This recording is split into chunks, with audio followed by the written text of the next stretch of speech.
Hello viewers, if you are new to the channel, please hit the like and subscribe button and share it with your friends. Also, click on the bell icon so that you get the latest information about the videos that are uploaded. Hello students, welcome back to the new video. In this video, we are going to continue the ongoing chapter number 17, Stars and the Solar System. In today's session, we will discuss about phases of the moon and stars. First of all, we will discuss about phases of the moon. If we observe the moon continuously every night for a month, we will find that there is one day in the month when the moon cannot be seen in the night. The day on which the moon is not visible at all is called the new moon day or Amavasya. We have a very dark night on this day of the month. On the next day, only a small curve-like portion of the moon appears in the night sky. This is known as crescent moon. Thereafter, every night, the size of the bright visible part of the moon appears to become bigger and bigger, giving us many shapes including half moon and more than half moon. After 15 days, we can see the whole bright disk of the moon in the night sky. So, what is the condition here? After the new moon day, every night a small portion of the moon will be visible. So, the first part which is visible is known as crescent moon. After that, every night the size of the moon appears to become bigger and bigger, and in particular day it becomes half moon, and after 15 days we can see a complete bright disk of the moon in the night sky. So there is also one day in the month when the moon is visible as a perfectly round ball of light in the sky. The day on which the whole bright disk of the moon is visible to us on the earth is called the full moon day. The full moon day is called Purnima in Hindi. We have maximum moonlight during the night on this day of the month. So, on Purnima, that is full moon day, we can see the complete bright disk of the moon. And we get maximum sunlight during the night on this day of the month. Thereafter, every night, the size of the bright visible part of the moon goes on becoming smaller and smaller, and after 15 days, the moon is not visible again. We have the new moon again. This new moon will again change into full moon after another 15 days, and the process repeated endlessly. So, after Purnima, that is after full moon day, every night the size of the bright visible part of the moon becomes smaller and smaller, and it becomes completely invisible after 15 days. That is the full new moon day comes again. So this cycle repeats again and again endlessly. The different shapes of the bright visible part of the moon as seen from the earth are called phases of the moon. So what is phases of the moon? The different moon, sunlit surface of the moon that is visible to us every night is known as phases of the moon. Moon has no light of its own. Moon shines and becomes visible to us because it reflects sunlight falling on it towards the earth. The moon revolves around the earth and the earth revolves around the sun. Even though moon has no light of its own, we are able to see it because it reflects the sunlight that falls on it. But the moon revolves around the earth and the earth revolves around the sun. So, what is the effect of this revolution? So, we cannot see all of the sunlit surface of the moon from the earth all the time.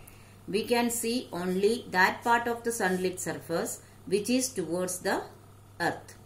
Depending upon the relative position of the sun, the moon and the earth, we can see different amounts of sunlit surface of the moon from the earth. So what is the reason why we are not able to see the complete part of the moon? Because the moon revolves around the earth and the earth revolves around the sun. Therefore, only a part of the moon, which is lit by the sunlight, is visible to us from the earth. So, as moon revolves around the earth once every month and moves around the sun along with earth, different amounts of its sunlit surface are turned towards the earth, leading to a change in the appearance of moon and formation of phases of the moon.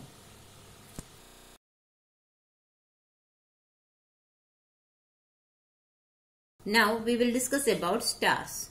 Several stars, the moon and planets are seen as bright objects in the night sky. The sun is also a large star. There are several other stars that are larger than the sun but look small since they are much farther away from us than the sun. The stars are several light years away. So in the night sky, along with moon, other stars and planets are also visible to us. Our sun is also a star, but it looks much bigger than the other stars because it is much nearer to us than the other stars. The stars are actually several light years away from the earth. A light year is defined as the distance that light can travel in 1 year. A light year is equal to 9.4605 into 10 raised to 15 meters. Distances between heavenly bodies like stars and planets are so huge that units meter and kilometers are too small to measure those distances. Stars tingle while planets do not. So what is a light year? It is the distance that light can travel in 1 year. In meters, it is equivalent to 9.4605 into 10 raised to 15. Okay, so the units like meters or kilometers are so small that we cannot use that to express the distance between the heavenly bodies.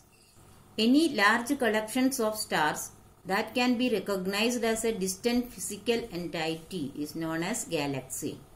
Even a dwarf galaxy has more than a billion stars. The different types of galaxies include spiral, elliptical and irregular. The spiral galaxy, which consists of the sun, the moon and the earth and other planets, is known as the Milky Way. So a large collection of stars that can have a different or recognized physical entity is known as galaxy. And in the Milky Way is the galaxy which is spiral in shape that includes earth, moon and the sun. The Milky Way consists of billions of stars which may be seen as a diffused band of light stretching across the night sky.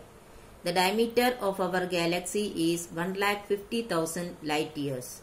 Another bright object in the sky apart from the sun and the moon is the pole star or Polaris, that is in the direction of North Pole. It is used as a reference point to identify the direction and as other stars since it appears to be stationary. So apart from the sun and the moon, the other heavenly body that is brightly visible is the pole star. It is used as a reference to identify the direction as other stars since it appears to be stationary.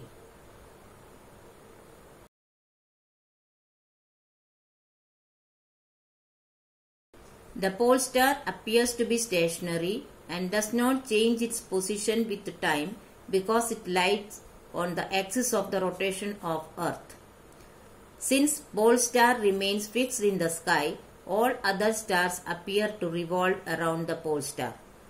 Please note that the pole star is not visible from the southern hemisphere of the Earth. So why pole star appears to be stationary? Because it lies on the axis of the rotation of the Earth.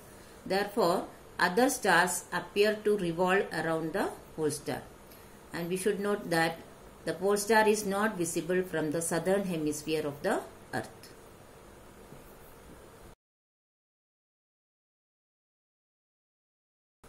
So students, I hope you have understood the topics very well. But still, if you have any doubt, you can write in the comment section. I will surely try to solve it as early as possible. Here are some review questions. Please solve it in your notebook. Thank you.